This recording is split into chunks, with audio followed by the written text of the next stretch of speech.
is essentially a compression fracture. And that's the reason why this area is so tender. Dr. Gururo Sudarshan, or Dr. G, sees thousands of patients a month at his Blue Ash-based Cincinnati Pain Physicians Clinic. But one August morning in 2024, his staff couldn't get into the computer system. And then the dreaded news came. We contacted my IT person who was able to look through his server from remote that we've been, in fact, his text was very crystal clear.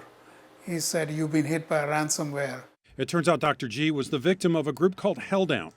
He learned that from the U.S. Secret Service that very morning. The Secret Service said hackers posted on the dark web they'd hit his practice, among dozens of others, but no data had been released. His IT advisor also found this note inside the practice's servers, with instructions on how to negotiate.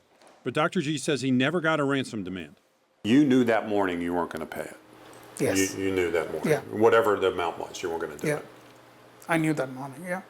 Experts say healthcare is a prime target because of the sensitive nature of their data and an increased willingness to pay a ransom. The public pressure for an emergency room to be closed or an MRI machine to be down or surgeries to get delayed or canceled is enormous on these providers. And that means they're going to pay more often. And because they don't, I mean, if it's someone's life on the line, who cares if some Russian criminals make some money? You're just going to cut the check and move on. We'll get this scheduled pretty soon. After working through a series of lawyers and after being assured the data had not been stolen, Dr. G began the painstaking process of rebuilding thousands of medical records by hand on paper. So you'd rather have the neck first? Yeah, my back's been hurt too, so I'm going to get my neck done first. Luckily, his clientele appears to be incredibly devoted. Those include Robert and Julie Sellers from Goshen, who both see Dr. G for various ailments. That was the one thing that hit me the most. The Social Security numbers were not on there, so we did not have to worry about that. And to me, that's huge, that they were doing their best to try to get things back in order. In fact, the Sellers kept backups of all their visits and scans and helped Dr. G rebuild their files. But Dr. G probably only got 80% of the data back for all his patients, but was stunned by their reaction. The ones who never complained to me were my own patients. None of them ever came, not a single person came and said, "Hey, my data is gone and you're responsible for it." Not one. And you haven't lost a patient over this at all? No. He believes the hackers never downloaded his patient's data. They just made it impossible for him to access it.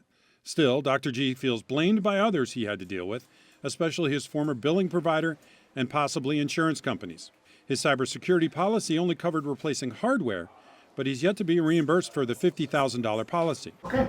And Shauna will be with you shortly. Overall, Dr. G says the incident cost him well into the six figures, plus a lot of sleepless nights. He's since spoken to the local FBI and given them all the information about the hack.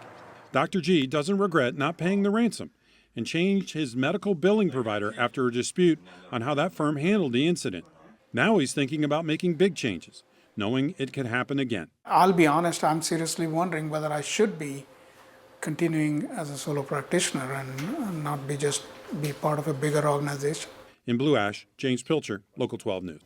You can always find our Local 12 stories right here on YouTube. Don't forget to tap subscribe, and then you can get all the notifications.